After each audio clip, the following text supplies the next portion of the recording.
Shalom, salam damai sejahtera bagi kita semua. Terima kasih atas kesempatan yang diberikan kepada kelompok kami. Untuk tidak memperpanjang waktu, saya akan memperkenalkan nama anggota dari kelompok kami. Yang pertama atas nama Silviana Jaimun, yang kedua atas nama Immanuela Natalia Indu, dan yang ketiga atas nama Trifonia Herlina Tunbisi. Di sini kami akan sedikit memberikan penjelasan tentang materi split plot, rancangan acak lengkap, dan split plot rancangan acak kelompok lengkap. Baik teman-teman, pada pagi hari ini kami akan membahas yang pertama tentang split plot, khususnya split plot rancangan acak lengkap atau RAL, yang mana ini merupakan kelanjutan dari beberapa jenis rancangan yang umumnya digunakan dalam penelitian.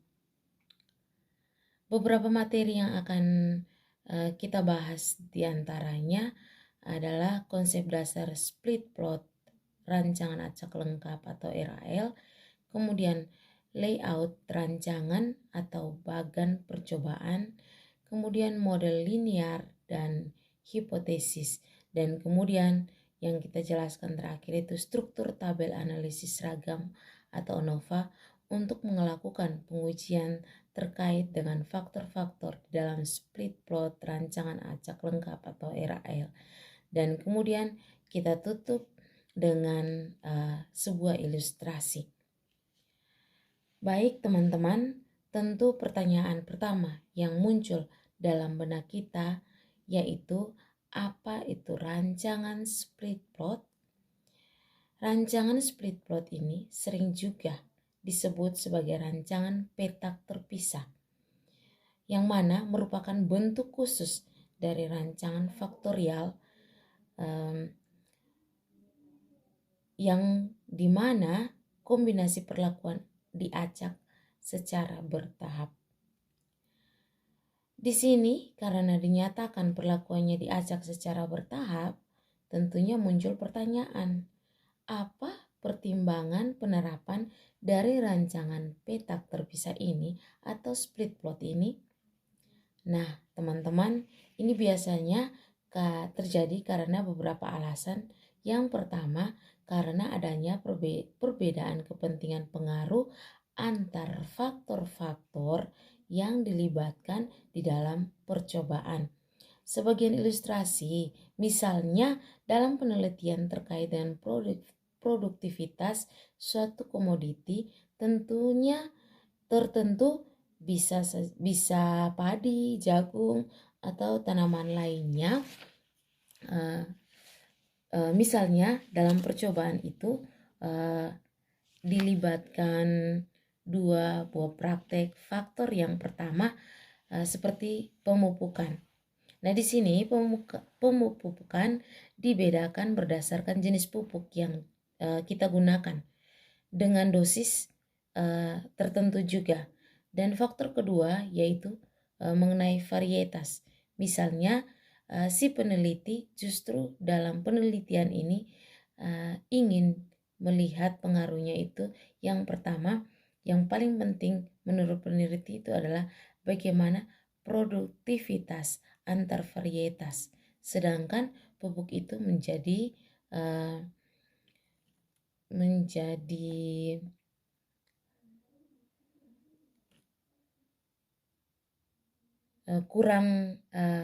kurang dipentingkan. Nah, tentunya kenapa peneliti mempertimbangkan itu? Tentunya si peneliti juga lebih tahu kenapa sampai mereka bisa membedakan kepentingan seperti itu.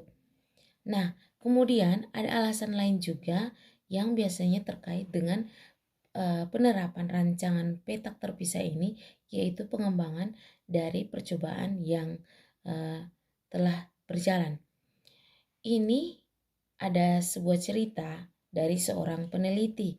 Dia mengatakan bahwa percobaannya atau awalnya percobaan yang dia lakukan yaitu percobaan sederhana. Itu terkait dengan ilustrasi. Dia mencobanya hanya melihat pengaruh pupuk untuk satu varietas tertentu. Nah, kemudian setelah percobaan tersebut diaplikasikan di lapangan, ada rekomendasi dari narasumber yang menilai bahwa percobaan tersebut terlalu sederhana. Kenapa dalam penelitian itu kualitas yang dicobakan tidak diperhatikan percobaan dengan varietas yang lain.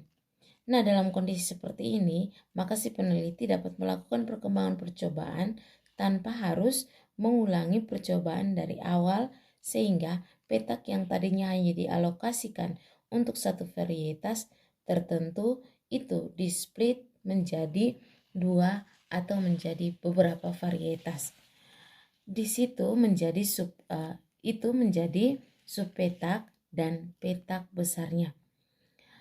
Dan yang terakhir, ada juga alasan-alasan lain yang biasanya menjadi kendala teknis yang ditemui di lapangan, yaitu misalnya dalam penerapannya dua buah faktor, yang satunya pengolahan lahan dan yang satunya lagi yaitu varietas. Nah, pengolahan lahan dibedakan menjadi ada yang dibedakan artinya tanpa diolah, ada yang dicangkul, ada yang diolah dengan menggunakan alat tradisional, misalnya selama ini menggunakan kerbau atau menggunakan bajak. Nah, kemudian ada juga yang menggunakan mesin traktor. Nah, kalian bisa membayangkan atau kita bisa membayangkan kalau diterapkan berarti tidak perlu alat apa-apa. Jadi, mau kita bicara dalam konteks petakan yang mana saja bisa diterapkan secara acak dengan ukuran berapa saja. Nah, kalau cangkul demikian juga karena alatnya sangat sederhana dan mudah dibawa. Kemudian kalian bayangkan ada bajak. Bajak melibatkan sapi atau kerbau. Bajak panjangnya mungkin sekitar 1,5 meter. Kemudian kerbau panjangnya sekitar 1,5 meter juga. Nah, itu bisa kalian bayangkan. Berarti untuk memindahkan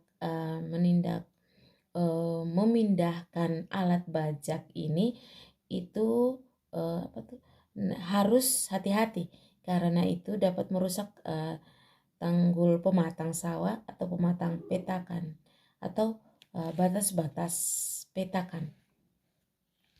Nah, teman-teman, kemudian rancangan petak terpisah ini bisa diaplikasikan menggunakan rancangan acak lengkap atau RAL, rancangan acak kelompok, maupun rancangan bujur sangkar Latin.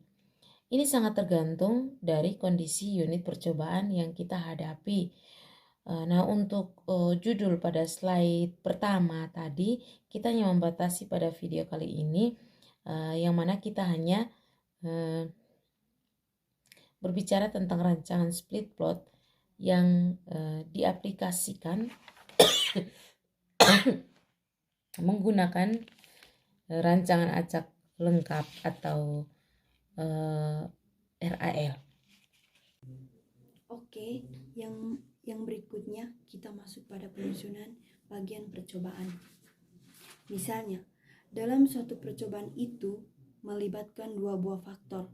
Faktor 1 yaitu pemupukan nitrogen dengan taraf ada 3 yaitu N0, N1, N2, dan faktor keduanya adalah varietas. Tarafnya dibedakan menjadi 3 yaitu F1, F2, dan F3. Nah, dalam percobaan ini nitrogen ditempatkan sebagai petak utama, sedangkan varietas sebagai anak petak. Tentu ini menjadi pertanyaan, kenapa demikian? Alasan yang pertama, karena memang tujuan penelitian demikian, yaitu di mana penelitian ini lebih mengutamakan efek varietas dan interaksi antara varietas dengan pemupukan nitrogen. Nah, kemudian bisa juga alasannya karena kendala teknis di lapangan. Kenapa demikian? Kendala teknis yang bagaimana yang dimaksudkan? Nah, ini sangat tergantung dari komoditasnya. Misalnya, dalam percobaan ini adalah padi. Nah, kalian mungkin mengenal padi sawah. Di situ sangat membutuhkan air untuk pertumbuhan padi. Nah, kemudian di sini kita melibatkan salah satu faktor, yaitu faktor dosis pupuk, nitrogen, dan pupuk ini sangat mudah terbawa oleh aliran air. Nah, sehingga kalau percobaan ini dirancang dengan menggunakan faktorial, kalian sudah bisa membayangkan posisi dari nitrogen itu bisa acak di seluruh area percobaan yang kita gunakan. Kalian bayangkan, ada petakan-petakan lahan yang digunakan, kemudian dalam kasus ini diulangi 3 kali. Berarti kita membutuhkan 27 petakan. Kemudian posisi N kalau diacak secara lengkap itu bisa ada di petakan mana saja. Nah, kalian bisa membayangkan bagaimana sulitnya mengatur pembuangan air di setiap petakan. Hal ini perlu diperhatikan karena jangan sampai antara petakan yang satu dengan petakan yang lain itu terhubung dengan aliran air. Itu akan mengakibatkan barunya pemberian dosis pupuk N0, N1, dan N2. N0 mengalirkan ke petakan N1, misalnya. Nah, dosisnya itu jadi bukan dosis yang sebenarnya, tapi sudah menjadi dosis yang kumulatif dari satu petakan ke petakan yang lain.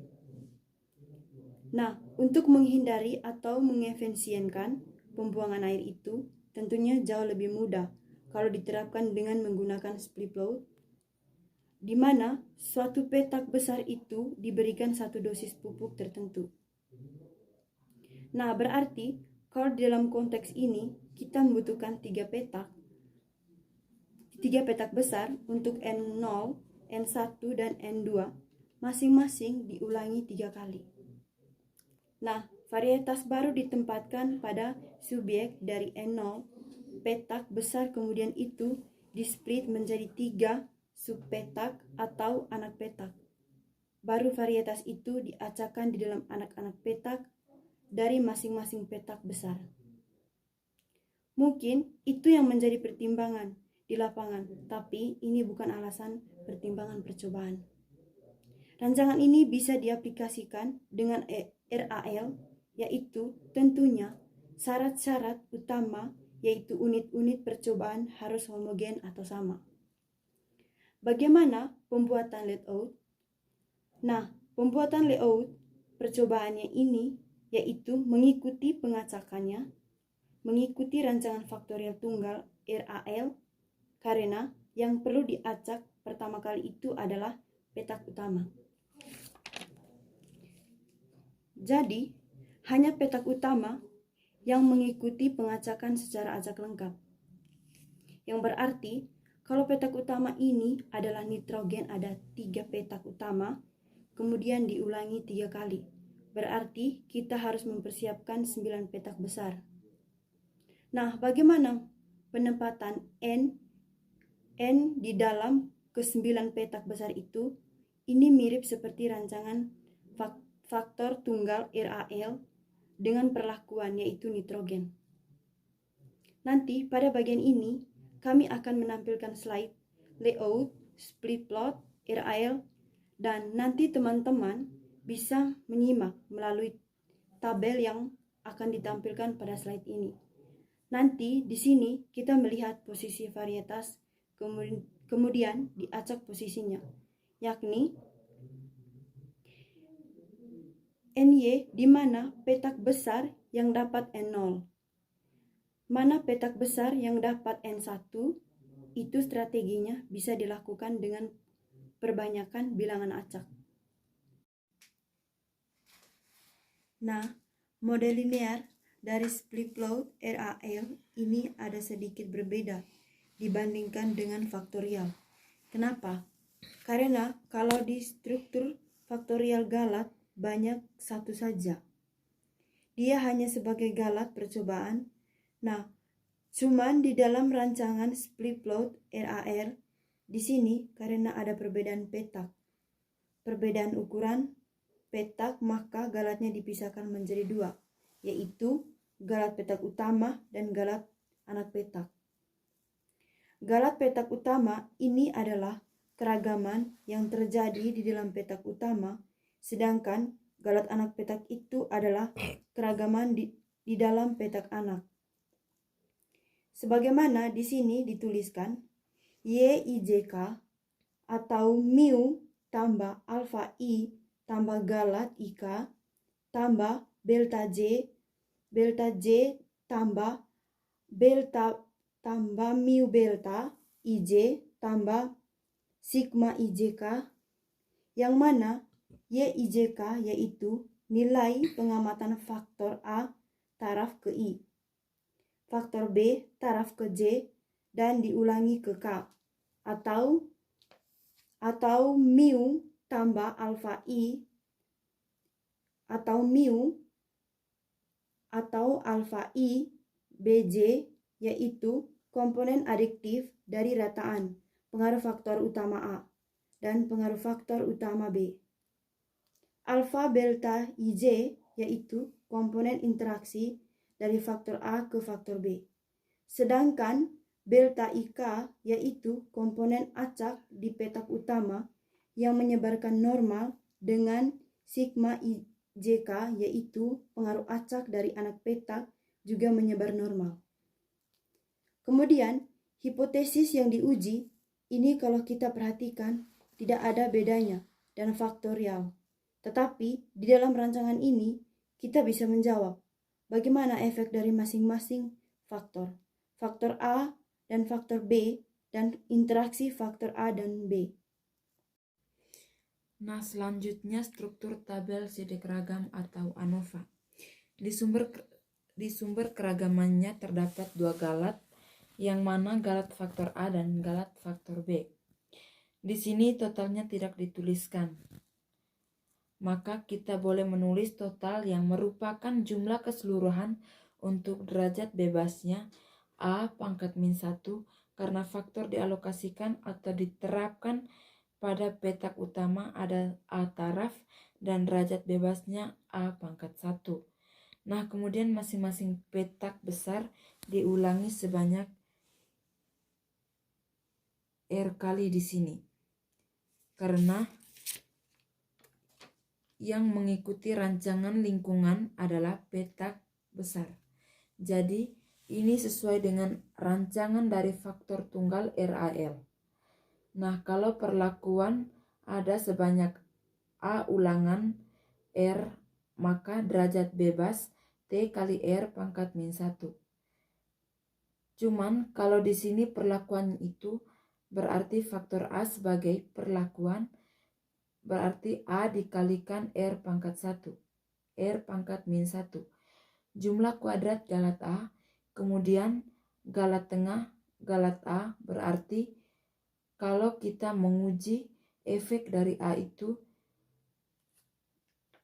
diperbandingkan kuadrat dari galat A. Sedangkan B itu posisinya hanya menyeplit petakan dari masing-masing tahap dari faktor A. Kemudian di sini kita bisa menguji bagaimana efek antara faktor B dan kemudian efek interaksi antara faktor A dan faktor B, tetapi dengan galat yang tersendiri. Galat ini galat bebasnya tidak berubah. Seperti halnya di dalam faktorial, interaksi juga demikian. Nah, ini adalah derajat bebas dari galat B yang merupakan galat dari faktorial dikurangi dengan derajat bebas dari galat faktor utama. Nah, kalau di dalam faktorial RAL, derajat bebasnya adalah AB dikalikan dengan AR pangkat min 1. Nah, kemudian uraikan A, lalu B dikalikan AR pangkat min 1, lalu dikurangi A kali pangkat min 1. Apakah betul begini? Notasinya, jika GB kemudian kode tengahnya KTGB. Nah, pengambilan keputusan tentunya sama seperti rancangan lain, karena di sini itu merupakan regano atau rasio, merupakan sebaran TTV, kemudian perbandingannya jika nilai inti atau kita sebut sebagai hitungannya ini lebih besar daripada F pada taraf nyata tertentu, maka kita akan memutuskan tolak H0. Yang berikut, bagaimana langkah-langkah perhitungan atau menghitung jumlah kuadrat tersebut. Nah, di sini ada beberapa tahap yang akan kita kerjakan. Yang pertama, berdasarkan tabel pengamatan data asal, karena itu faktor koreksi, kemudian jumlah pada total. Nah, faktor koreksi seperti biasa, jumlahkan seluruh pengamatan, kemudian dianggap kuadrat, kemudian kuadratkan dibagi dengan banyak seluruh pengamatan. Faktor pertama A taraf, faktor kedua B taraf, bilangan R banyaknya pengamatan sejumlah A, B, R, dan kemudian jumlah kuadrat total. Nah, ini kita dapatkan dari masing-masing pengamatan dalam taraf, kemudian jumlahkan semua dengan faktor koreksi. Nah, kemudian berikutnya adalah buat rekapitulasi data berdasarkan petak utama. Maka hasil petak utama yang mengikuti rancangan lingkungan berarti kita buat tabel dua arah antara faktor A, B dengan ulangan.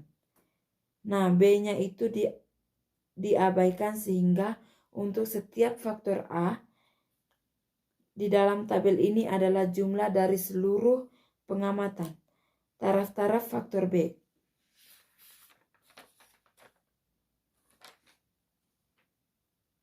Nah, maka itu yang kita kerjakan seperti halnya faktor tunggal RAL. Ada jumlah total jumlah kuadrat RAL atau faktor tunggal yang dikenal jumlah perlakuan dan jumlah kuadrat galat. Tetapi B harus hati-hati. Setiap total pengamatan yang ada pada tabel ini merupakan akumulasi dari dua buah pengamatan.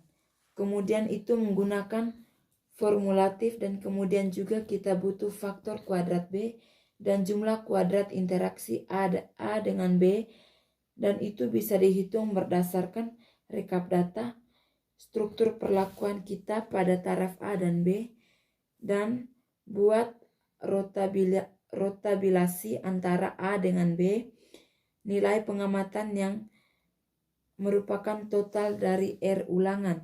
Kemudian kita gunakan formula.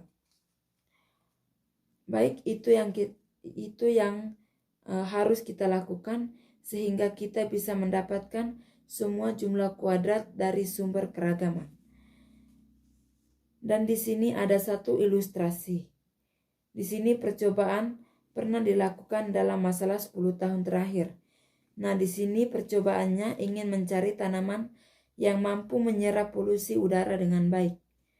Nah, tentunya harapannya kita agar jenis tanamannya cocok di lokasi yang mana. Baik, jenis tanaman yang dicobakan di sini ada 10 jenis tanaman, yaitu yang pertama J1 sampai 10 dan masing-masing karakteristik J1, J2 berdaun kecil dan licin. Kira-kira pohon apa begitu? Sedangkan J3 dan J4 berdaun kecil. Berdaun kecil. Kasar J5, J6 berdaun lebar dan daun licin dan seterusnya.